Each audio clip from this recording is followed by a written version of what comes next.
Hello everyone and welcome to my channel judgments in criminal law. मैं हूं आपका host और दोस्त अमित कश्यप।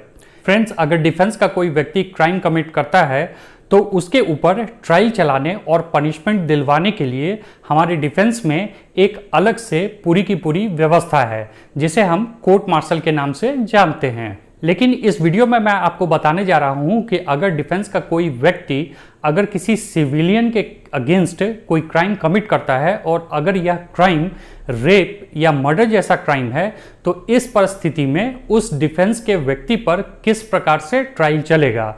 क्या उसके खिलाफ कोर्ट मार्शल के द्वारा ट्रायल चलाया जाएगा या फिर सिविलियन कोर्ट यानी कि डिस्ट्रिक्ट कोर्ट में उसके खिलाफ ट्रायल चलेगा। तो इस वीडियो में मैं बताने जा रहा हूं कि इस संबंध में क्या है भारतीय कानून। अगर आपको मेरा यह वीडियो पसंद आए इसे लाइक करना ना भूलें, and if you are new on my channel then don't forget to subscribe my channel and press the bell icon to get all the latest notification of my videos. So let's start this video.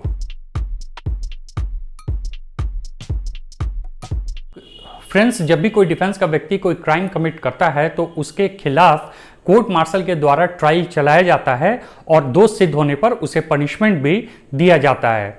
लेकिन सवाल यह है कि अगर defence का कोई व्यक्ति किसी सिविलियन के अगेंस्ट अगर कोई क्राइम कमिट करता है तो इस परिस्थिति में उसके ऊपर ट्रायल किस प्रकार से चलाया जाएगा, कोर्ट मार्शल के द्वारा या फिर सिविलियन कोर्ट में यानी कि डिस्ट्रिक्ट कोर्ट में।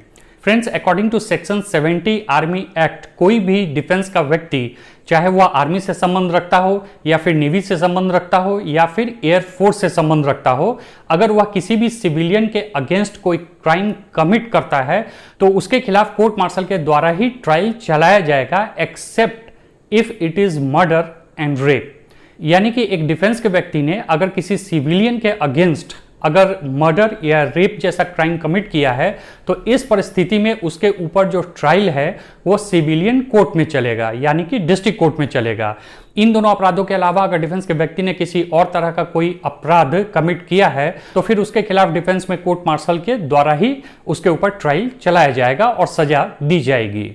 जब भी कोई डिफेंस का व्यक्ति कोई सिविलियन के अगेंस्ट क्राइम कमिट करता है और पुलिस के द्वारा पकड़े जाने के बाद उसे कोर्ट में हाजिर किया जाता है तो कोर्ट अगर वह क्राइम मर्डर या रेप नहीं है तो फिर कोर्ट उस व्यक्ति को डिफेंस को फॉरवर्ड कर देता है और डिफेंस के किसी ऑथराइज्ड कमांडेंट को उसे सौंप दिया जाता है। लेकिन अगर कोर्ट यह देखता है कि वह क्राइम जो है वह मर्डर या रेप है तो फिर कोर्ट उस व्यक्ति को पुलिस कस्टडी में भेज देता है और फिर डिफेंस के ऑथराइज्ड कमांडेंट को भी इस संबंध में सूचना भेज दिया जाता है।